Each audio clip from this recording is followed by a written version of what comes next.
Eu Quando você não diz faço muito, não, site confesso. ruim, relevante, você considera também o Spam Score? Inclusive, é o gancho de uma outra pergunta aqui, foi feita pela Almi, que se é relevante essa métrica de spam Score, se a gente leva em consideração na hora do guest post, o que vocês acham dessa métrica? Posso responder primeiro? É da Moz, Spam Score é da Moz. É da Moz. Da Moz, né? Eu analiso várias coisas, mas principalmente se o site tem alguma relevância ali com o site que eu estou analisando.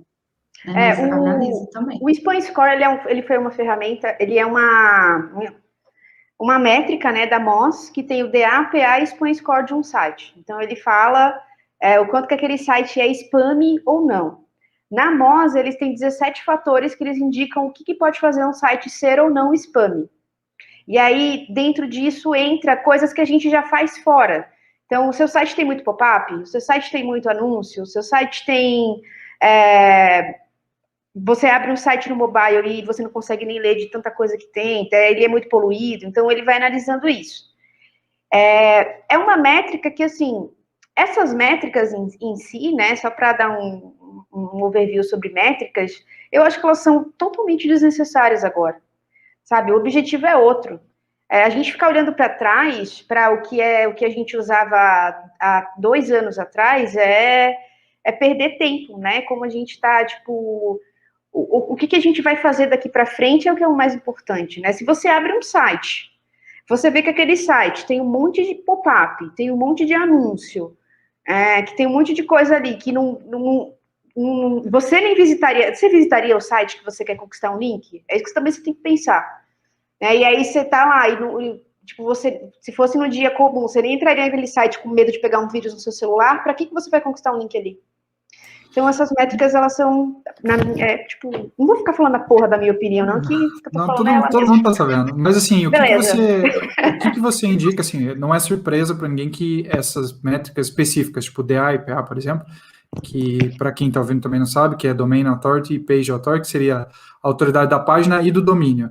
É muito comum a utilização delas como base para guest post ou até para venda e compra, né, de links. Então, assim, é a métrica mais utilizada, assim, para fazer esse tipo de link building. Então, tipo, é confiado nela. Se a gente não pode confiar mais nela, qual é a dica que você dá ou como que você encara isso? Tipo, dentro da tua estratégia, se você precisar fazer hoje um guest post ou uma estratégia de comunicação, como você chamou, o que você leva em consideração, já que você não fala dessas métricas?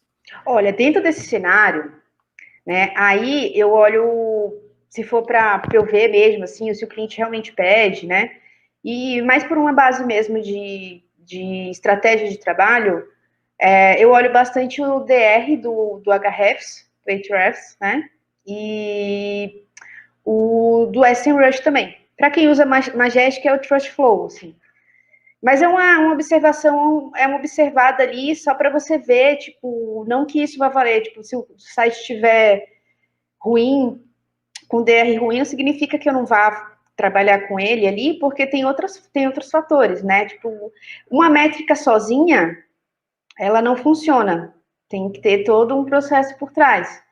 É como eu tinha falado do Spam Score, tipo, o site tem aqui um Spam Score de 14, né, porque o Spam Score ele vai de 0 a, não lembro agora, acho que é 17, e aí ele vai te dando pontuações, ele vai dando pontuações do site. Aí você vai olhar só o Spam Score? Não, você tem que entrar no site, analisar o site, né, isso para ver outros, para coisas menores.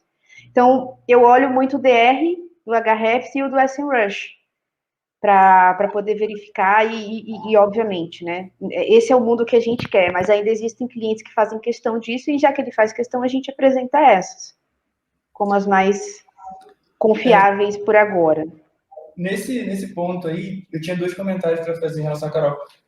Assim, principalmente no spam, assim, spam, eu acho que, se não me engano, vai até de 0 a 100, porque recentemente eu peguei um site agora, um domínio com spam 79. Na Moz? No Moz. Então ele deve ter mudado.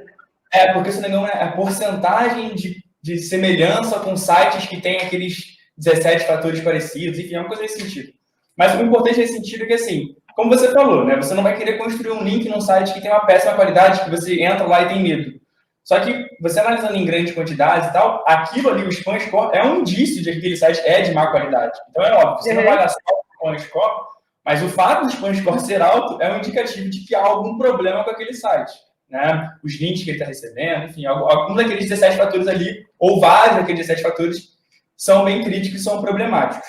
E o outro ponto, em relação ao DA, aí assim, uma das análises que nós fazemos para os nossos clientes aqui, né, nos KPIs que a gente acompanha mensalmente, e é uma correlação, assim, incrível, pessoal. A quantidade de pontos de DA apontados para um site é 95%, para dizer por baixo, correspondente à posição em que aquele site está dentro do nicho dele, do mercado dele, né?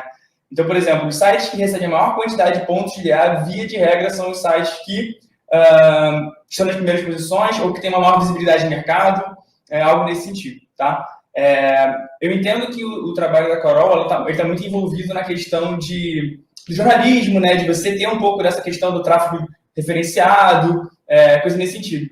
Mas pensando em posição no Google em si, e ganho, né, você analisar, isso foi até um tópico que já tocaram antes, mas você analisar ali a evolução que teve uma determinada palavra-chave, uma determinada página, a visibilidade que aquela página tem, a quantidade de pontos de IDA, aí assim, eu não vou querer discutir se Google acha que sim, acha que não, mas assim, matematicamente, a correspondência é muito grande, é absurda.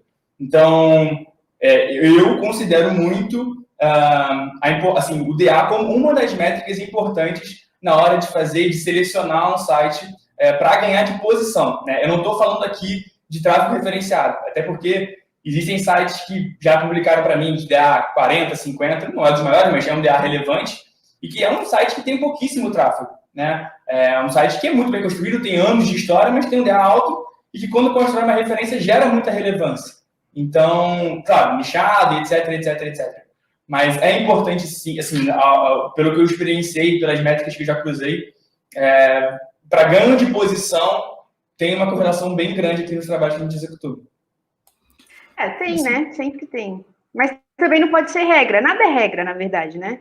Não é porque eu trabalho com comunicação que eu não quero que a palavra-chave que eu estou trabalhando não ganhe o posicionamento dela, porque é isso que o cliente quer, no fim das contas, vender. E ele só vende se ele estiver muito bem posicionado. Né? Então, são duas... É um caminho ali, as coisas dão as mãos e saem andando.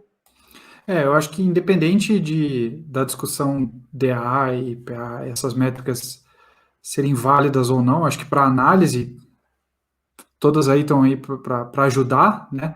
Uma coisa que é bom esclarecer é que oficialmente nenhuma é validada pelo Google, afinal essas métricas nem são do Google, né? São essas outras ferramentas, como a Carol falou, cada uma tem uma, né? Então, DA é PA do Moz, daí tem TrustFlow do Majestic, cada uma tem uma e deu um nome, e elas estão aí para a gente usar. Agora, o quanto são efetivas ou não, acho que depende da forma que a gente vai utilizar, né? Trabalhar com elas no dia a dia. Deixe o seu like, inscreva-se no canal, ative o sininho das notificações, pegue seu pijama e vem com a gente.